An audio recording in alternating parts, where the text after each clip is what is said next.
बिस्मिल्लाहिर्रहमानिर्रहीम, अस्सलाम वालेकुम। अगले चंद घंटे पाकिस्तान के लिए बहुत ज़्यादा अहम होने के लिए जा रहे हैं। अल्लाह पाकिस्तान के हाल पर रहम कर दे।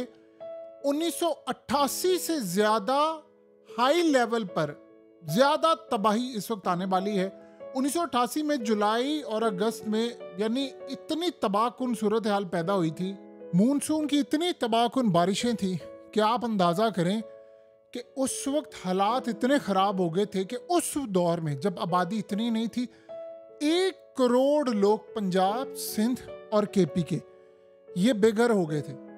25 लाख घर तबाह हो गए थे, 25 लाख। और आप सोच रहे हैं फसलें, कॉटन, हमारी तमाम की तमाम फसलें तबाह बर्बाद हो गई थी। और इतना नुकसान हुआ था, इतना एग्रीकल्चर को नुकसान हुआ था जिसका तसव्वुर भी नहीं किया जा सकता। आज सूरत हाल क्या है?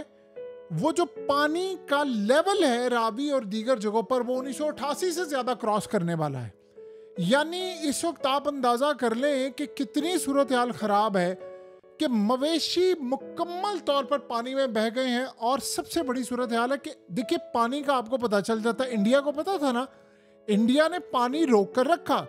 जब पानी आया उन्होंने छोड़ दिया, बारिशों का उन्होंने इंतजार किया। हम इंडिया को ब्लेम करते हैं, उनके पास डैम्स थे, डैम फुल हो जाते हैं तो जाहिर सी बात उन्हें छोड़ना, लेकिन उन्होंने टाइमिंग ये चूज की। उन्होंने डैम बनाए, हम डैम नहीं बना सके, आज हम रो रहे हैं। लेकिन अब सूरत हाल ये पैदा हो रही है कि 1988 क्रॉस होने वाला है। और खुदा ना खासा ये क्रॉस होता है तो उसके बाद जो सूरत हाल पैदा होगी, आप और हम उसका तसव्वुर नहीं कर सकते।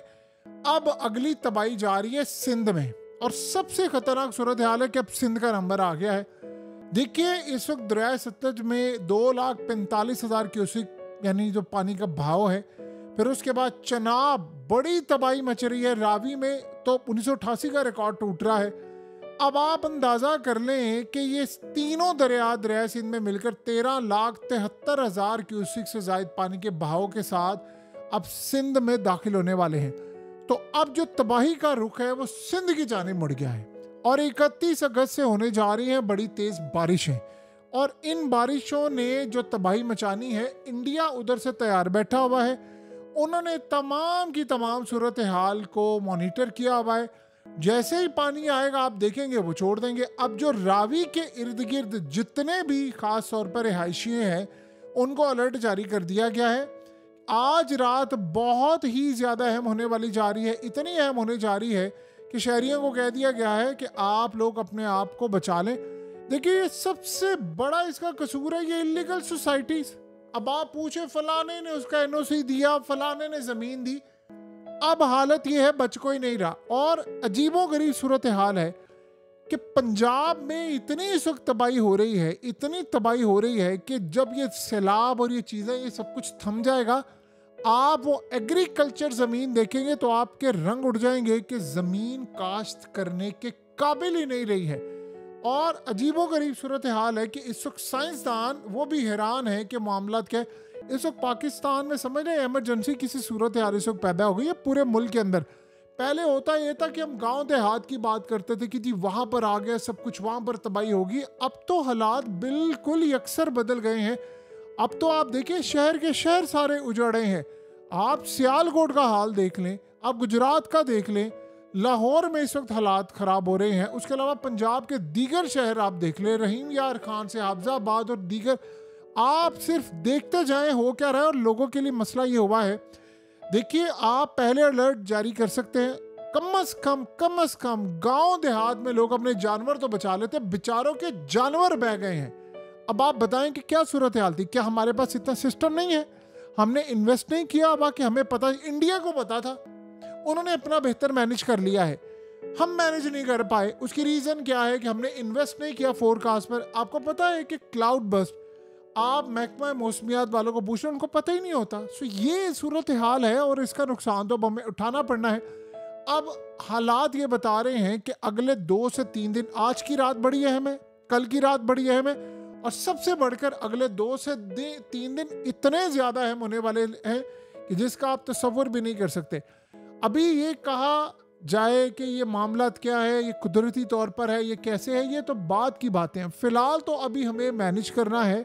और इस मैनेज करने की सूरत हाल का आप अंदाज़ा यहाँ से लगा सकते हैं। हमारे पास इस वक्त बचाव का रास्ता बिल्कुल सिफर है, बिल्कुल सिफर है। यानी हम टोटली इस वक्त कुदरत के रहमो करम पर है। और आप अंदाजा करें, पंजाब के 3 दरियाओं में ऊंचे दर्जे का जो सैलाब आया है, वो आप अंदाजा करें कि इंडिया ने उसको यानी पानी को हथियार के तौर पर इस्तेमाल किया। और उन्होंने ऑपरेशन सिंदूर में जो उनकी नाकामी हुई है, असल में उसका हमसे वो बदला भी ले रहे हैं। देखिए, हम इंडिया को ये बात कह रहे हैं, अगर हमने अपने डैम बनाए होते, इंडिया पानी छोड़ देता, तो आप देखते क्या होता। आप डैमों को मुकम्मल तौर पर मैनेज कर लेते। आप कहते यार छोड़ दो पानी, हम अपने डैमों में स्टोर कर लेंगे। लेकिन अब आपके पास ना स्टोर करने के लिए कुछ है, ना बताने के लिए कुछ है, और ना ही कोई और दूसरी सूरत हाल है। इस वक्त आप अंदाजा करें, रावी, चनाब और सतलज में इतनी बुरी सूरत हाल है कि मुकम्मल तौर पर इमरजेंसी इस वक्त अलर्ट जारी किया हुआ है। आप ये जरा मनाजिर देखिए करतारपुर के। करतारपुर में हालत इस वक्त इतनी बुरी है कि लोगों को वहां पर फंसे हुए हैं, वहां पर बचाया जा रहा है। पूरे का पूरा करतारपुर डूब गया है।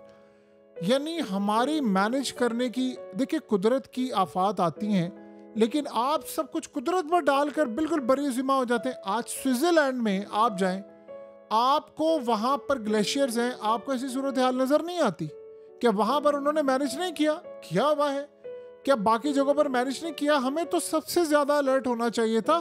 और आप अंदाजा करें, जब 1988 में मतलब आज से काफी साल पहले 1988 की बात हो रही है, तब इतनी तबाही आई थी। तो उस वक्त साइंसदानों ने कहा था कि पाकिस्तान को, कि आपको पता नहीं आपके साथ होने क्या लगा है, आप अगले 40 सालों की प्लानिंग करें और तैयारी रखिए। ऐसे ही है जैसे मिसाल के तौर पर हमें कोई कहे कि अगले 40 साल के बाद सब कुछ तबाह हो जाएगा, आप अपने आप को बचाएं, तो हम कहेंगे यार ठीक है, आने वाली नस्लें देखेंगी, वो 40 साल बाद देखेंगे क्या होगा, फलाना करेगा। लेकिन आप सोचें, जब आपकी नस्लें उस लेवल पर पहुंचेगी तो वो किसको कोसेंगी कि यार इन लोगों ने काम नहीं किया, हमारे बड़ों ने काम नहीं किया।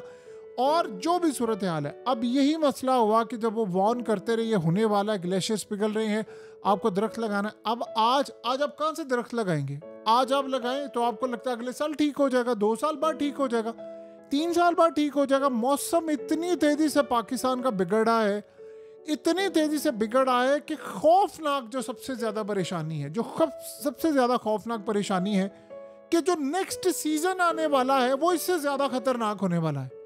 और ये नहीं पता कि तब तक हमारी फसलें बचेंगी या नहीं बचेंगी। और हम इस लेवल पर जा रहे हैं कि एग्रीकल्चर वाला मुल्क जो एक्सपोर्ट करता है अपनी चीजें, वो शायद अब ये लम्हा आ जाए कि हमें दुनिया से आलू, टमाटर और ये दीगर चीजें लेने पड़े।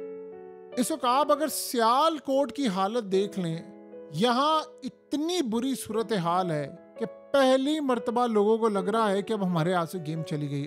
अब आप ब्लेम देते रहे सोसाइटीज को कि नालों पर सोसाइटीज बनाइए फलाने। घरों में पानी इतना दाखिल हुआ है कि कुछ नहीं बचा, लोगों का कोई सामान, कोई चीज नहीं बची। आप इमेजिन करें कि ऐसे कई लोग हैं, उन्होंने बताया है कि हमारे जो गांव या दीगर जगहों से, कि उनकी लाइफ में सिर्फ वो जिंदा बचे हैं, उसके अलावा कुछ नहीं बचा। अब आप बताइए, जब हम दुनिया को कहते हैं यार आप आओ हमारे मुल्क में, क्या वो इन्वेस्टमेंट करने के लिए आएंगे? वो मौसम की सूरत हाल देख रहे हैं, क्या हमारे पास कोई चीज़ मैनेज करने के लिए है? इवन के जो पाकिस्तानी हैं, हम एग्रीकल्चर के अंदर ये कहते हैं जी हम इसराइल वाली टेक्नोलॉजी लेकर आएंगे, हम यूरोप वाली लेकर आएंगे, हम अमेरिका की टेक्नोलॉजी, चाइनीज़ टेक्नोलॉजी। हमारे पास ये नहीं हमें पता। अगर हम पहले लोगों को अलर्ट बता देते यार ये सब कुछ होने वाला है, आप सोचो हमें इंडिया अलर्ट बता रहा है ये सब कुछ होने वाला है, तो लोग कम से कम अपने जानवर बचा लेते। उनको पता ही नहीं था, वो इंतजार करते रहे, ठीक है नॉर्मल बारिश होगी या फलाना होगा। असल मसला तो तब खराब हुआ ना कि जब इंडिया ने पानी छोड़ा। तो इंडिया देखिए, जब उसने पानी नहीं छोड़ना, वो कहता है हमने आपको पानी नहीं देना, लेकिन जब पानी छोड़ने की बारी आती है तो वो इस बात की परवाह नहीं करता कि पाकिस्तान के शहर डूब रहे। हम ब्लेम उस पर करते हैं, हम ये क्यों नहीं कहते कि भाई हमारे डैम कहाँ पर है। आज आप मिसाल के तौर पर ले लें, दुनिया के किसी मुल्क को अगर हमारी जगह सिंगापुर होता तो क्या इंडिया की जरूरत होती है काम करने की? हम माशी तौर पर स्ट्रांग होते को वो कर सकते थे? नहीं कर सकते थे ना। ये असल में वजह होती है। अब उसके अलावा हमारे मुल्क में लगे होते दरख्त, हमने बनाए होते डैम, क्या आपका मौसम इस तरह ख़राब होता? जाहिर सी बात है इस वक्त बारिशों का वो सीज़न ना होता और वो पानी छोड़ दे तो हम पानी को स्टोर कर लेते, डैम्स होते हमारे पास। तो ये कहा नौशहरा से डूब जाएगा, काला बाग डैम नहीं बनाएंगे नौशहरा डूब जाएगा। आज डूब गया ना पूरा मुल्क, अब बचा ले। अब एक शहर को बचाने के लिए अब कर ले यहाँ फिर जो करना है। अब आपका कोई शहर नहीं बचेगा। शायद पंजाब के अंदर एक जोम पाया जाता था, नहीं ठीक है जी लाहौर बच जाएगा, ठीक है कोई मसला नहीं, पेशावर भी ठीक है, उसके अलावा मुल्तान भी ठीक है, पिंडी भी ठीक है, इस्लामाबाद भी ठीक है। अब बताइए क्या बच रहा? अब कुछ नहीं बच रहा।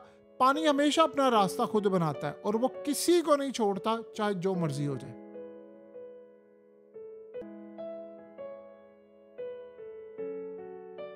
हकीकत टीवी को सब्सक्राइब करना मत भूलें, वीडियो को लाइक करें, शेयर करें और कमेंट सेक्शन में अपनी राय का इजहार ज़रूर करें।